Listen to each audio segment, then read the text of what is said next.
classification of flower on the basis of position of ovary.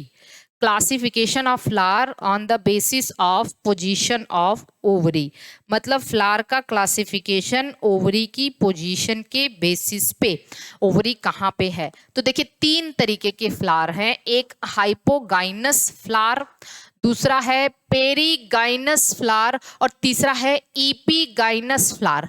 ध्यान से समझिए, hypogynous flower, perigynous flower और ईपीगाइनस flower. Hypogynous flower में ovary superior होती है, इसको हम सुपीरियर ओवरी के नाम जानते हैं। पेरीगाइनस में ovary half superior half inferior होती है और ईपीगाइनस में ओवरी इंफीरियर होती है। पहले इसका मतलब अच्छे से समझते हैं फिर इसको देखते हैं। देखिए हाइपोगाइनस, हाइपो कैसे समझेंगे हाइपोगाइनस मतलब जो जितने भी, एकदम ध्यान समझना, जितने भी, हाइपो मतलब नीचे, देखो ऐसे लिखना, हाइपो मतलब नीचे और गाइनस मतलब फीमेल, गाइनस मतलब फीमेल के, है ना। तो मतलब एक तरीके से कहने का मतलब ऑल फ्लोरल पार्ट, जितने भी फ्लोरल पार्ट हैं दैट विल अराइज या from the base of the ovary, मतलब ओवरी सबसे ऊपर होगी, ओवरी सबसे, जैसे फ्लावर का क्या है भाई, फ्लावर देखिए यहाँ पे जो सबसे पहली खास बात इसकी ये होती है कि इसका ये पेडिंकल है ना, ये इसका पेडिसिल है सॉरी, और ये इसका रिसेप्टिकल या थैलमस कोन के जैसा होता है, कैसा, कोनिकल थैलमस है।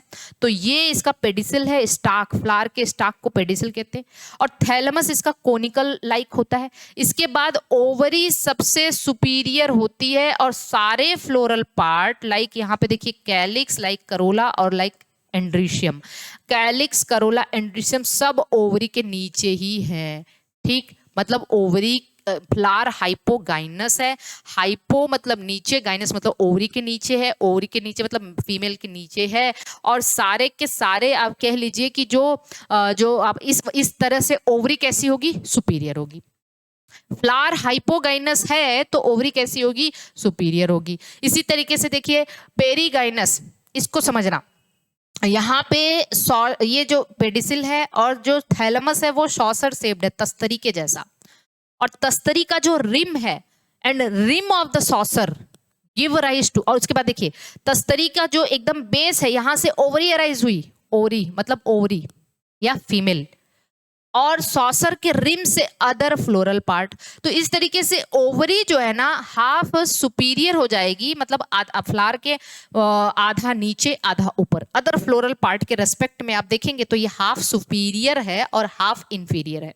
इनका अरेंजमेंट ऐसे होता है, इसको हम पेरीगाइनस कहते हैं, सॉसर शेप्ड थैलमस होता है। तीसरा कंडीशन ये है, इसको हम कहेंगे ovary half superior half inferior है। तीसरा कंडीशन ईपीगाइनस, ईपी मतलब ऊपर, गाइनस मतलब ओवरी के, फीमेल के ऊपर, मतलब फीमेल सबसे नीचे होगी, बाकी सारे फ्लोरल पार्ट फीमेल के ऊपर होंगे, फीमेल से ऊपर एबव होंगे, तो इसको ईपीगाइनस। और इस केस में ओवरी इंफीरियर हो जाएगी, इस केस में ओवरी कैसी हो जाएगी, इंफीरियर। जैसे देखिए यहाँ पे जो ये पेडिसिल है और पेडिसिल के बाद जो थैलमस है वो बिल्कुल इनक्लोज कर लेता है, एकदम पियर शेप्ड थैलमस हो जाता है, नाशपाती के जैसा, और इसके एकदम बेस से ओवरी निकली है, ओवरी का केवल और केवल आप कह लीजिए थोड़ा सा पार्ट आपको ऊपर देखने को मिलेगा, और बाकी सब के सब, मतलब इसने पूरे ओवरी को इनक्लोज कर लिया है ना, बाकी सब के सब फ्लोरल पार्ट इससे ऊपर दिखेंगे, कैलिक्स भी इसके ऊपर, करोला भी इसके ऊपर और एंड्रीशियम भी इसके ऊपर, कैलिक्स, करोला, एंड्रीशियम, है ना।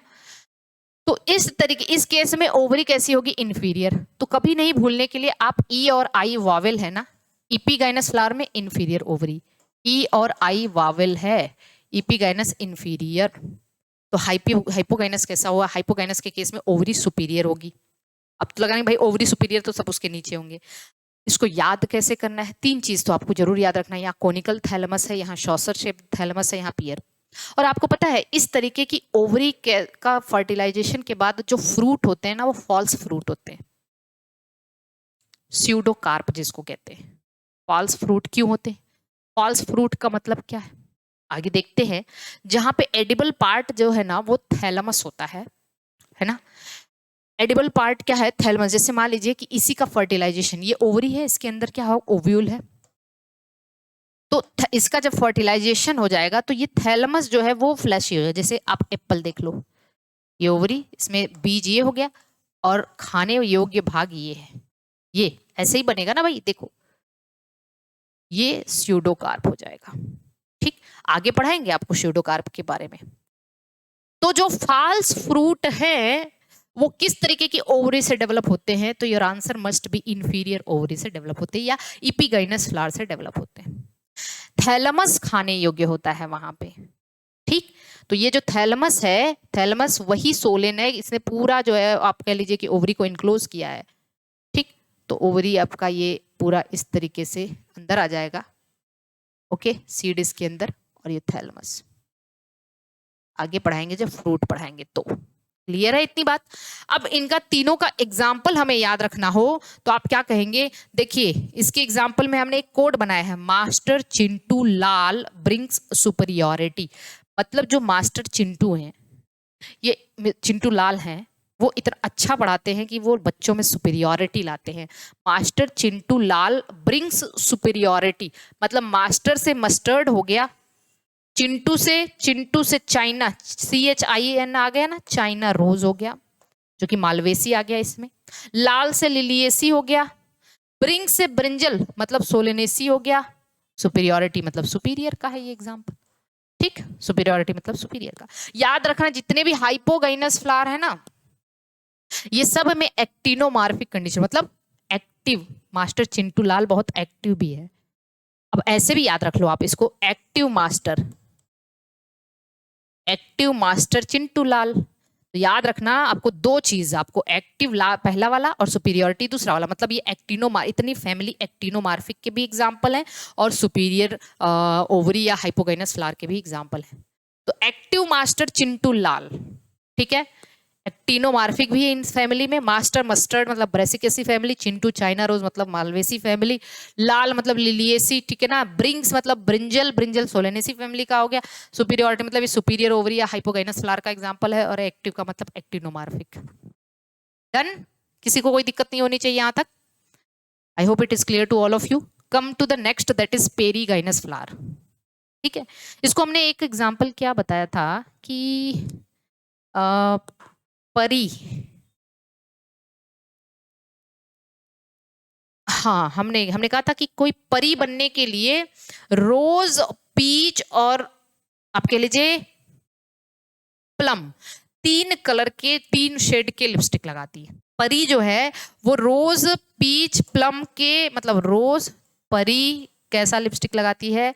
रोज शेड का और पीच शेड का और प्लम शेड का। तो रोज आ गया यहाँ पे, है ना, पीच आ गया, पी में पी भी आ जा रहा है और प्लम, है ना। तो ये पेरीगाइनस का एग्जांपल है। इपीगाइनस का भी एक कोड बनाया था, sun bring apple guava and cucumber, यही बताया था हमने, sun bring apple guava and cucumber. इसका कुछ और भी हमने कोड बनाया था। हाँ, तो ये तो हमें पता ही चल गया कि भाई ये हाइपो का है, तो एक ही बचा है ईपी। सन में सनफ्लावर और क्या लेके आता है? एप्पल, ग्वावा एंड कुकुम्बर, है ना। सन क्या लेके आता है मार्केट से? एप्पल लेके आता है, ग्वावा, कुकुम्बर और सनफ्लावर। इसका एग्जाम्पल है किसका? इपीगाइनस का। अब कभी नहीं भूलना, इससे ज्यादा भी एग्जामिनेशन में नहीं आएगा। आगे फैमिलीज पढ़ाएंगे तो और भी चीजें, अभी और सारी बातें आपको समझ आएंगी, लेकिन फॉर द टाइम बीइंग आपको इससे ज्यादा नहीं आना है, फॉर द टाइम बीइंग, है ना। तो हाइपोगाइनस, पेरीगाइनस और इपीगाइनस, ये चीज आप एकदम अच्छे से समझ लीजिए। चलिए नेक्स्ट आइए। नेक्स्ट अब हमें आना है अपने स्लाइड नंबर